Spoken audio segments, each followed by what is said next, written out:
Well, I doubt with open arms. I mean, obviously, we're hosting the conference, and I've said that we do welcome them here.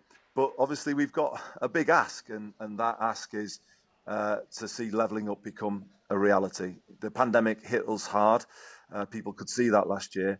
We're not intending to rerun the arguments of 2020. We are still sore about some of it, but where would it get us if we did that? So I'm saying to the government, as they arrive here, let's put a big positive offer on the table, and that is we can help you define levelling up, and we can help you deliver levelling up in the shape of a London-style public transport system for our city region. Crucially, Jack, with London-level fares, £1.55 for a bus journey instead of the £4 or more that people currently have to pay. That would be levelling up in a meaningful way, and it would be something that I think the city region would get behind. And you've submitted a proper big plan to the Treasury setting some of this out. Are you feeling optimistic of getting the sort of support you want?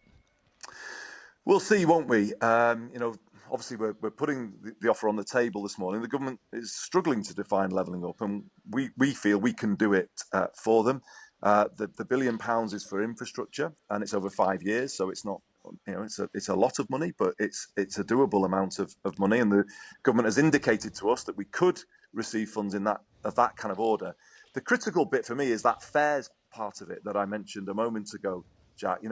It's even better in London than it looks. It's £4.65 if you only use buses in any given day. You could take 20 buses in London and not pay more than £4.65. That would be life-changing for people in our city region. Genuinely, it would mean they could access jobs in places that are much further away from where they live, and it would be tangible evidence, wouldn't it, that other parts of England are getting parity with London. I would actually say to the government, go for London level fares right across England, because actually that would be levelling up. People would see it as such, and they would applaud the government for that. You've got a new man in charge of all this on the government side, Michael Gove. I believe the mayors were due to have their first proper conversation with him this week. Did that happen, and how did it go? It did happen, and it went pretty well, actually. And I've been on record as saying that I do welcome Michael's appointment into this role. I was his shadow when he was Education Secretary, so he and I go back a little bit. We definitely haven't always agreed, and I doubt we will always agree going forward from here. But one thing you can say about him is he gets things done. Levelling up won't remain undefined for much longer, I don't think, now that he is in the role. And, I think there's the potential here now to work together. We've proposed a levelling up deal for Greater Manchester. So on top of that London-style public transport system, building zero carbon homes to link to the new zero carbon transport, new skills packages. We can bring everything together and join the dots on the ground here and make levelling up a reality for people. And I think Michael understands that. So we'll see how it goes. But we're certainly encouraged by his appointment. But isn't the truth that the sort of stuff you're talking about is billions, tens and tens of billions of pounds further investment from a government that frankly has just spent 300 billion quid trying to keep us all afloat during a pandemic, and presumably the conversations in the Treasury are thinking precisely opposite. How on earth are we going to claw some of this money back? Not how are we going to shower it on all the regions? Well, but then they would be breaking the central kind of pledge of their government, which is to level up. You can't level up without money.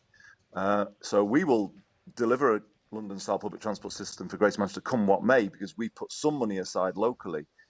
But it will only really feel like that if we get the frequency of services, the quality of vehicles, and obviously those fares. And I just don't think you can carry on as a government talking about levelling up if it never turns into much. And there's an announcement today about, is it £22 million for some tennis courts across the country? Well, as welcome as that is, that ain't going to level anywhere up, is it? And the government's going to have to decide. We've had a pandemic. It's hit the north of England really hard. We've been promised levelling up. We were promised a northern powerhouse before the levelling up. At some point, the Conservative Party is going to have to put something of substance on the table, or that red wall we will be reclaiming that red wall at the next election, because those people in those places will say the promises have been broken. But that's the sort of political bind you're in, isn't it, Mr. Burnham? The problem is the government's best chance of being re-elected is by making a success of levelling up. So the more you work with them and help facilitate that, the more you help Boris Johnson. But in the end of the day, what is politics about, Jack? in the end, it's about helping people, isn't it?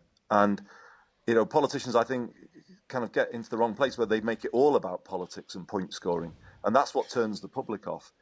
Sometimes it's right to say, if you are prepared to do this, let's work together on it because it will actually change lives. And I think all politicians will rise in public esteem where they do that. So the jury's out, though, isn't it? I've put this big positive offer on the table. Conservatives are arriving in Manchester. I guess some will support it, some might not. We will see, won't we? But I think everybody stands to benefit if politicians, national and local, from different parties say, right, okay, we're going to level up Greater Manchester together. I think that's something that the public will say, right, finally, they're doing something to help us, about time. Okay, let's talk about something else incredibly important. You'll obviously seen the coverage and the fallout of the Sarah Everard case this weekend, and the huge criticism pointed at the Met Police and the way they've dealt with this. Now, you're in charge of the administration of Greater Manchester Police. Can people here be confident that nothing like this could ever happen here in Manchester?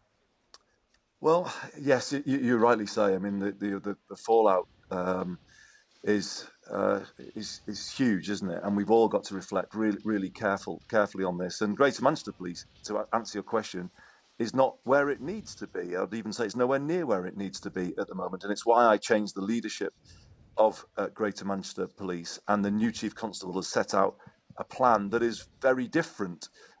He's talking of investigating all crimes, not screening anything out, and making substantially more arrests than what Greater Manchester Police is currently doing. And he's opened a new custody suite in Bolton to that effect. So it's not just words. So we recognise the need for change, and particularly culture change on this issue of how violence against women and girls is treated. It needs to be a high order priority for every single police force in England and Wales. But beyond that, we need societal change as well. Any answer on this topic, Jack, that begins with the words women must flag down a bus, or women must become knowledgeable about the law so that they can resist arrest if it's a false arrest. I mean, that any answer that begins with the words women must is the wrong answer. This is an issue about men and boys and their behaviour, and that is where this needs to start. And I will personally be leading a campaign here, a high-profile campaign focused on men and boys, and it's all about changing behaviour. And behaviour that can at times make women feel uncomfortable, unsafe when they're out on public transport or out late at night. That is where this needs to start. Okay, and they're fine words, and people will be pleased to hear that. And we can see that Greater Manchester Police is under a period of change now. But I ask you again, can you say right here, right now, that people in Manchester can be confident that nothing like this could happen here? Well, people here can be confident in the new leadership of Greater Manchester Police and the plan that they have set out. And they are in a process of improvement at the moment. And they can be confident that things will get better. The chief has said that if it doesn't, he will resign in 2 years' time. And I would make a similar pledge that people can hold me to account at the ballot box in May 2024 if there has been no improvement in Greater Manchester Police. I mean, I absolutely make that statement plain, so people can have confidence in our police force and the way in which they are going. Um, can you say that incidents like the one we saw would never happen? I mean, obviously you can't, but you have to do everything that you possibly can to rule out the possibility of that happening. I think we do need now to have an independent inquiry into how police officers are vetted. I think that's one thing that needs to do.